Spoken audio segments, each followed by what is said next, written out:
US President Donald Trump has called his wife's new movie beautiful, emotional, fashionable and cinematic. But there is just one problem. No one is going to see it. The film was called Melania. It cost around $60 million to make. It follows the First Lady over 20 days before the 2025 inauguration. And it opened in Australia today amid cancelled screenings, empty cinemas and just a handful of tickets sold. It was supposed to be a massive win until everything collapsed. A $75 million movie deal has reportedly imploded, and insiders claim Melania Trump completely lost it. Panic. Chaos. Emergency calls behind closed doors. And now, Donald Trump is being dragged straight into the fallout. What do you hope people learn about your wife after seeing this film? Well, I think they knew she was smart, but perhaps maybe they'll get to see something that elevates above just the word smart. She's got a lot of high quality. Who caused the meltdown? Who's pulling away? And why is this being called one of the biggest quiet disasters yet?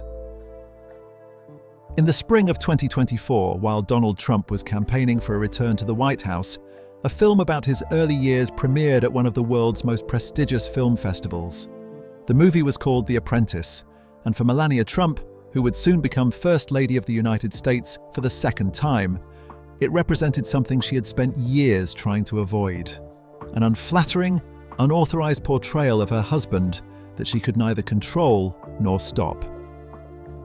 The film premiered at the Cannes Film Festival on May the 20th, 2024. According to multiple reports from outlets including Variety and The Hollywood Reporter, it received an 8-minute standing ovation from the audience. Critics described it as chilling and meticulous.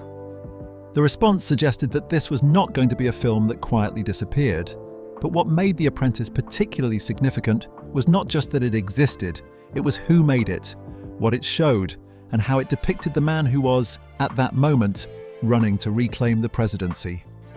The Apprentice was directed by Ali Abbasi, an Iranian-Danish filmmaker whose previous work had tackled difficult subjects, including religious extremism. The script was written by Gabriel Sherman, a journalist at Vanity Fair who had spent more than a decade covering Trump and his political world. Sherman had previously written about Fox News and its inner workings, so he was no stranger to powerful figures who did not appreciate scrutiny. The lead role of a young Donald Trump was played by Sebastian Stan, known to many for his work in Marvel films. Opposite him was Jeremy Strong, playing Roy Cohn, the controversial lawyer and political operative who became Trump's mentor in New York during the 1970s. The film focused on a specific period in Trump's life, long before he became a political figure and decades before he met Melania. It traced his relationship with Cohn, a man who had once advised Senator Joe McCarthy and later became known for his aggressive tactics in both law and politics. According to the film's premise, this was where Trump learned the strategies that would define his approach to business, media, and eventually politics.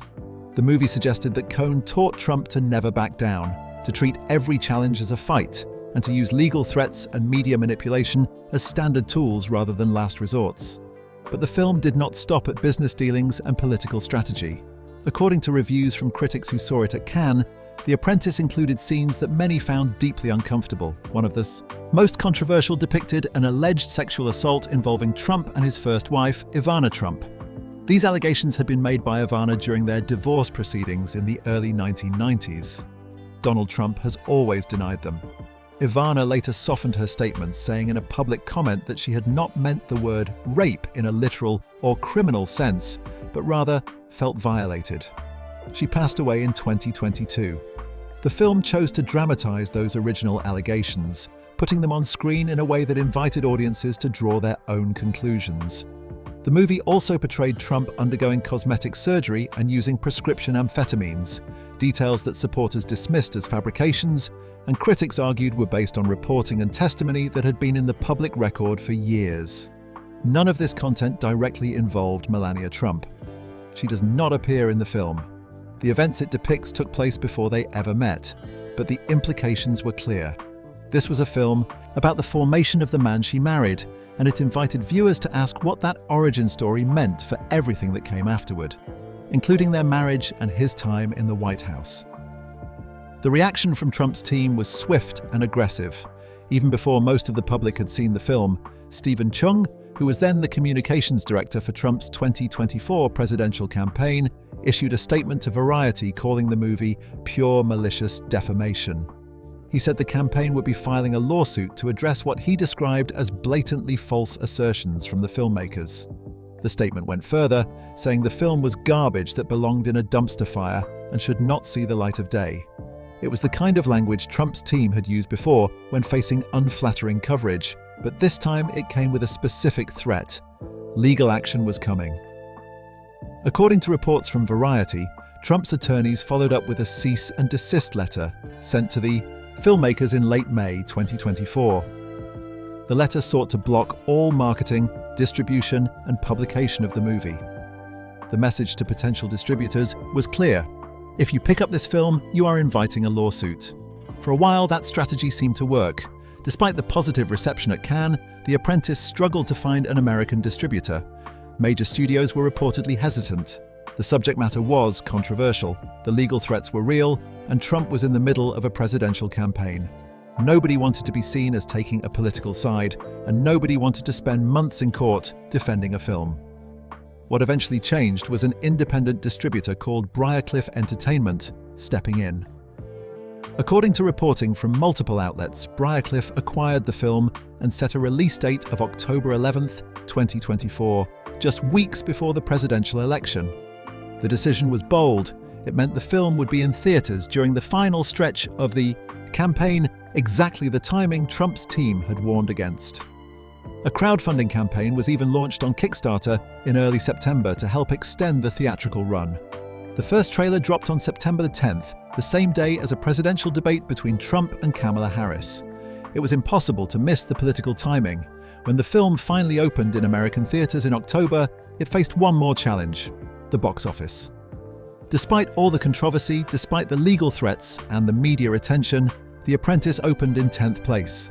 It made only $1.6 million in its first weekend, playing in roughly 1,700 theaters. By comparison, other films that opened around the same time, including horror sequels and family movies, were making significantly more. The total domestic gross eventually reached just over $4 million. Internationally, the film performed better, bringing the worldwide total to around $17 million. But for a film that had generated so much attention, those numbers were a disappointment. On October the 14th, after the opening weekend numbers came in, Trump himself weighed in. He posted on Truth Social, the social media platform he owns, calling the film a fake and classless movie. He described it as a cheap, defamatory, and politically disgusting hatchet job designed to hurt his campaign. He criticized Gabriel Sherman directly, calling him a lowlife and talentless hack. He defended his relationship with his late ex-wife, Ivana, saying they had a great relationship until the day she died. The post was angry, personal, and public, but it did not mention a lawsuit. In fact, despite all the threats from May onward, no lawsuit was ever actually filed. Director Ali Abbasi responded on social media, thanking Trump for the attention and even offering to talk if Trump wanted to discuss the film further. In interviews, Abbasi said he did not understand why Trump was so angry, arguing that the film tried to depict him in a human and complex way. Sebastian Stan, the actor who played Trump, told NPR in a later interview that he found it interesting that Trump had such a strong reaction to a film he claimed was irrelevant.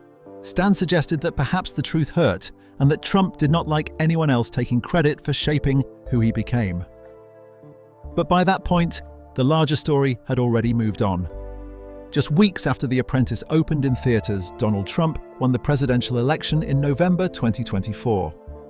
On January the 20th, 2025, he was inaugurated as the 47th President of the United States.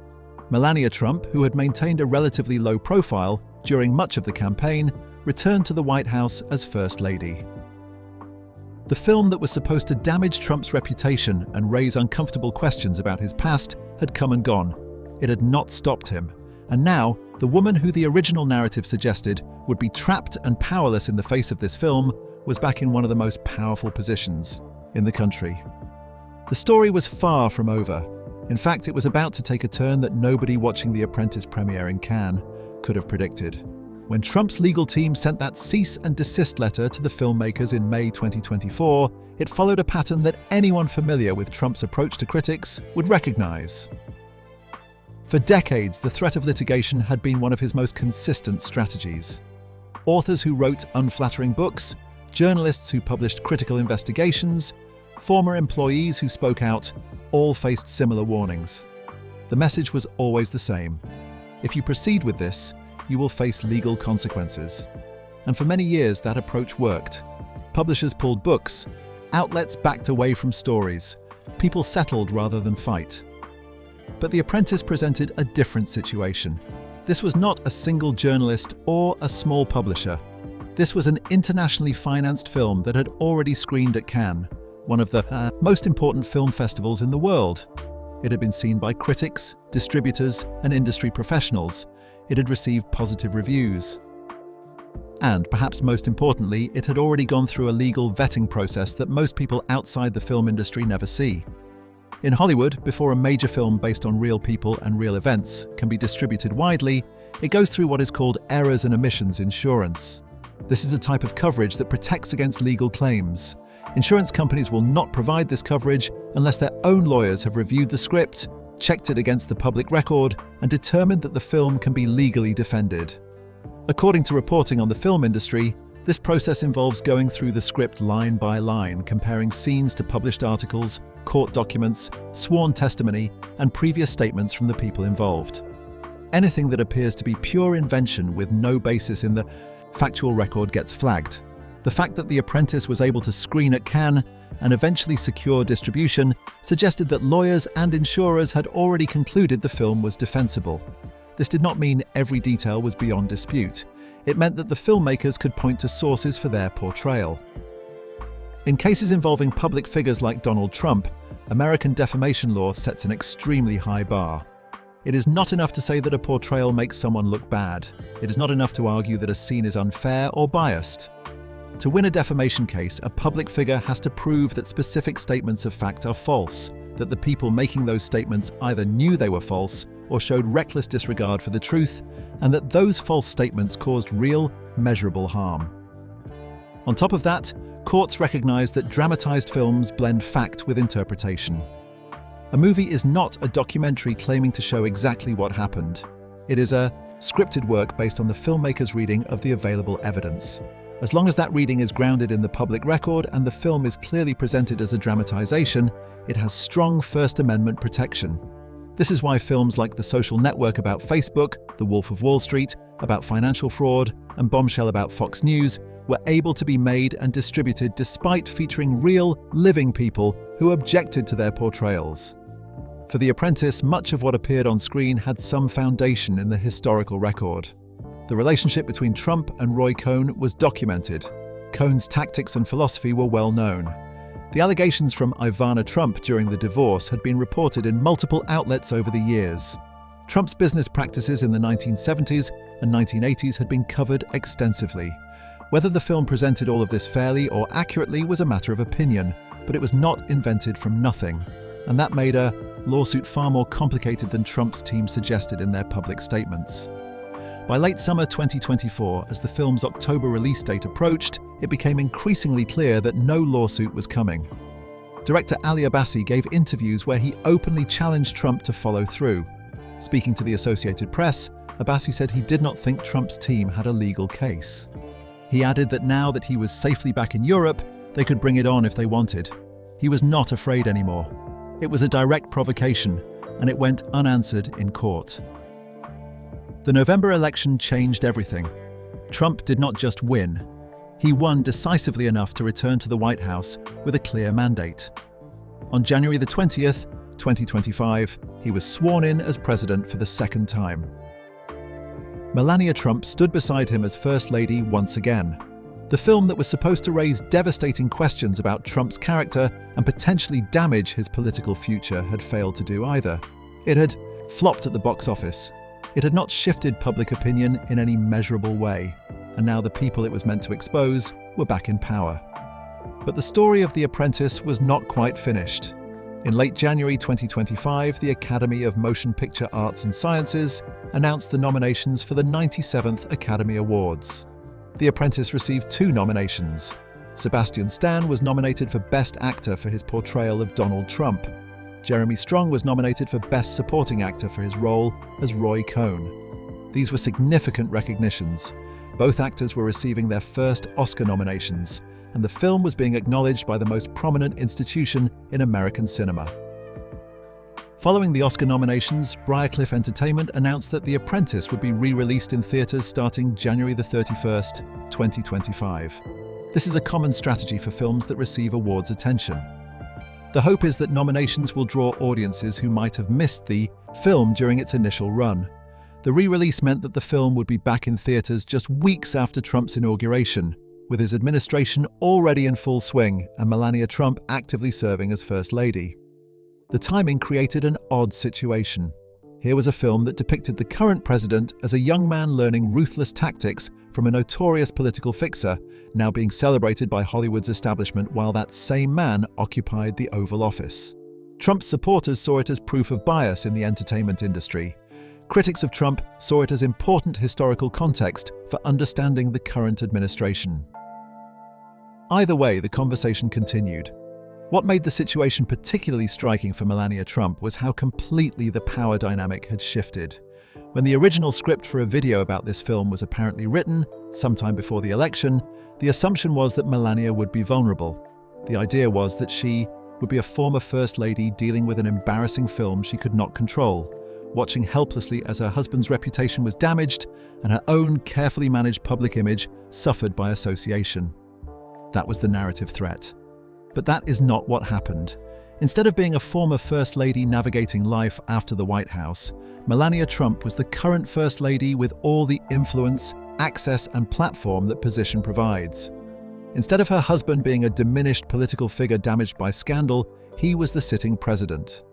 The legal threats that never materialized into an actual lawsuit now looked less like a failure and more like a calculated choice. Why take a film to court and risk the discovery process, the media attention, and the possibility of losing when you can simply wait it out, let it fail commercially, and then win the election anyway? From Melania's perspective, the situation had been managed successfully even without a courtroom. Victory. The film had not stopped Trump's political comeback. It had not forced her to answer uncomfortable questions in depositions or testimony. It had not generated the kind of sustained public conversation that would have made it impossible to ignore. And now, with Trump back in the White House, the power balance was entirely different. She was not a private citizen trying to protect her reputation. She was the First Lady of the United States, with an office, a staff, and the full apparatus of the presidency supporting her. This shift in power would prove significant for what came next, because Melania Trump was not content to simply survive the release of The Apprentice and move on. She had watched how the film industry worked, how a controversial film could generate attention, how platforms and distributors could be convinced to invest in a project if the financial incentives were right. And she had access to something the makers of The Apprentice never did: direct relationships with some of the most powerful corporations and individuals in the world, people who had reasons of their own to want good relationships with the White House. What happened in the final weeks of January 2026 would demonstrate just how thoroughly the tables had turned. On January 30th, 2026, just yesterday from the perspective of anyone reading this now, Melania Trump premiered her own film. It was simply called Melania, and it represented something remarkable in the history of American political media. According to reporting from multiple outlets, including Al Jazeera and USA Today, this was a documentary that the First Lady herself had executive produced, for which she had retained full editorial control, and for which she would personally receive the majority of a $40 million licensing deal with Amazon MGM Studios. To put that figure in context, it was reported to be the highest price ever paid for a documentary film.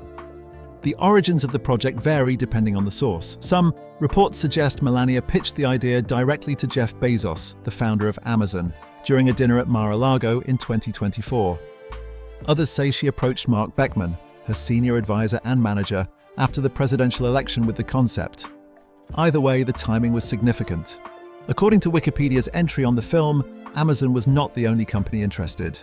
Disney, Netflix, and Paramount Pictures all reportedly bid for the streaming rights. Disney offered around $14 million. Amazon's bid of $40 million won, and the deal included not just the documentary, but also a follow-up series that would focus on causes Melania supports, particularly children in foster care. The financial structure of the deal raised immediate questions. According to AFP, Melania Trump would receive 70% of the $40 million sum herself, which amounts to $28 million. She served as executive producer, which gave her control over editorial decisions. Throughout the production, this was not a film about her. It was a film by her, in every meaningful sense. She was involved in selecting the music, approving the color correction, designing the logo, and reviewing the advertising campaign. The production employed cinematographers including Barry Peterson, Jeff Cronenweth, and Dante Spinotti. Some scenes reportedly involved up to 80 crew members. The director chosen for the project was Brett Ratner, known primarily for the Rush Hour film series from decades ago. More recently, Ratner's name had appeared in headlines for different reasons. Multiple women had accused him of sexual assault and harassment. He has denied these allegations. His name also surfaced in documents related to Jeffrey Epstein. President Trump had recently pushed for a reboot of the Rush Hour franchise, and Ratner's selection as director for Melania's documentary appeared to be part of a broader effort to rehabilitate his reputation within the industry. The film itself focused on a 20-day period leading up to Trump's inauguration on January the 20th, 2025. The runtime was 104 minutes. According to the marketing materials, it promised to give viewers unprecedented access to Melania's life during this critical transition period. The documentary showed her preparing for the inauguration, selecting her wardrobe, meeting with other world leaders and their spouses, and working with her Secret Service detail. It included footage of her discussing her Be Best initiative with Brigitte Macron, the First Lady of France, and meeting with an Israeli woman whose husband was being held hostage by Hamas. Throughout the film, Melania provided voiceover narration. According to reviews, these voiceovers were filled with statements about caring for children, valuing freedom, and using her influence to help those in need. The Washington Post described the narration as being delivered with all the conviction of someone who just woke up from a 2-hour nap and cannot remember what day it is. Critics noted that the statements felt scripted and generic, lacking any real personal insight or vulnerability. The marketing campaign for Melania was extraordinary in scale. According to CNN, $35 million was spent on promotion. To put that in perspective, RBG, a critically acclaimed documentary about Supreme Court Justice Ruth Bader Ginsburg that was released in 2018, had a marketing budget of $3 million. The promotional push for Melania included billboards across Los Angeles, advertisements on buses and in subway stations, television commercials, and a striking display at the Sphere in Las Vegas, where a black and white trailer was projected onto the massive exterior screen. Between late December 2025 and late January 2026, Amazon reportedly spent $3.5 million on national television advertising alone, with the highest-reaching programs appearing on Fox News. Before the public premiere, a special screening was held at the White House. According to Wikipedia, 70 guests attended, including Queen Rania of Jordan, Apple CEO Tim Cook, Amazon executives Mike Hopkins and Andy Jassy, AMD CEO Lisa Su, tech entrepreneur Eric Yuan, motivational speaker Tony Robbins, and boxer Mike Tyson. A military band played an original composition called Melania's Waltz, written specifically for the film by composer Tony Neiman. The event took place in a makeshift theater because, according to reports, Trump had demolished the usual White House screening room along with the rest of the East Wing the previous year. Representative Alexandria Ocasio-Cortez criticized the White House screening on social media, pointing out that it was happening on a day when other serious events were unfolding, including a controversial incident involving the Department of Homeland Security and an approaching major snowstorm. Her criticism highlighted what many saw as tone-deaf priorities, hosting a glamorous film premiere while significant portions of the country faced real challenges. The film officially premiered at the Kennedy Center for the Performing Arts in Washington on January the 29th, 2026, with simultaneous screenings held in 20 other cities for friends and supporters. The theatrical release followed on January the 30th, opening in 1,400 theaters across the United States and in 27 countries worldwide. President Trump promoted the film heavily on Truth Social, claiming that tickets were selling out fast. However, box office tracking suggested a more complicated picture. According to Puck News, projections from the National Research Group indicated the film would make around $5 million during its opening weekend in the US and Canada. Other forecasters were less optimistic, with box office predicting between 1 and 2 million. Either way, the film was expected to outperform The Apprentice, which had made less than 2 million during its opening weekend. Newsweek reported that the estimated opening for Melania was more than double what The Apprentice achieved. International sales painted a mixed picture. Reports from View International indicated that most showings in the United Kingdom sold no tickets. In Mexico City, out of 27 scheduled showings across 8 theaters, 15 had sold no tickets at all, with an average of fewer than 3 moviegoers per screening. In contrast, there were sold-out screenings in Slovenia, Melania's country of birth. The critical reception was devastating. On Rotten Tomatoes, only 11% of reviews were positive out of 18 critics who had reviewed the film. Metacritic gave it a score of 7 out of 100 based on 14 critics, a rating that indicates overwhelming dislike. Individual reviews were scathing. The Washington Post described it as an exercise in brand management disguised as a documentary. BuzzFeed asked whether propaganda was always this dull. Critics pointed out that the film revealed almost nothing personal or meaningful about Melania Trump, instead offering a surface-level look at events and activities that told viewers nothing they did not already know. Documentary filmmaker Kyle Henry stated publicly that Melania was not actually a documentary at all, but rather campaign advertising, and in his view, a form of bribery. The implication was clear. Amazon had paid $40 million not to acquire a work of artistic or journalistic merit, but to secure favor with the White House. Jeff Bezos, who owns Amazon, had attended events at Mar-a-Lago and was seen at the pre-inauguration candlelight dinner hosted by Melania. The New York Times had characterized the entire deal as a blatant attempt to curry favor with President Trump.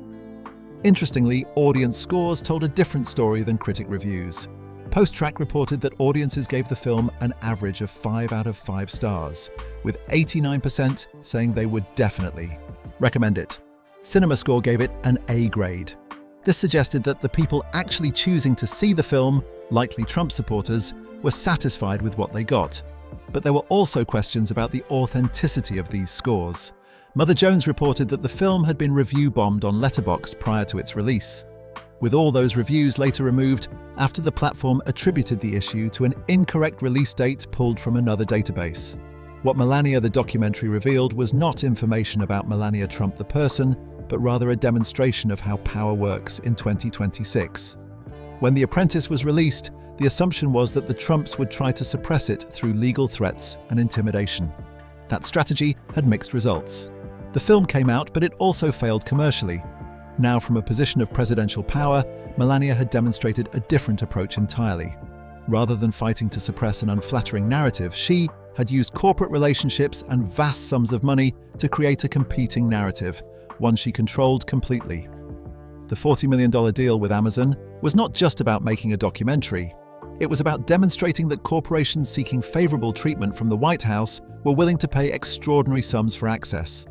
The $35 million marketing budget ensured that Melania's version of her story would be far more visible than any critical portrayal.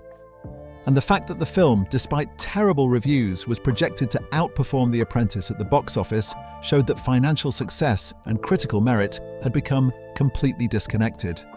This was the real story of what happened between The Apprentice in 2024 and Melania in 2026. The original threat was that an unflattering film would damage Melania's carefully controlled image. The reality was that she had turned that threat into an opportunity. She had watched how the film industry worked, identified its vulnerabilities, and exploited them. She had access to corporate leaders desperate for White House favor. She had a platform and resources that independent filmmakers could never match. And she had demonstrated that in the current media environment, the powerful do not need to suppress criticism. They simply need to buy enough space to drown it out.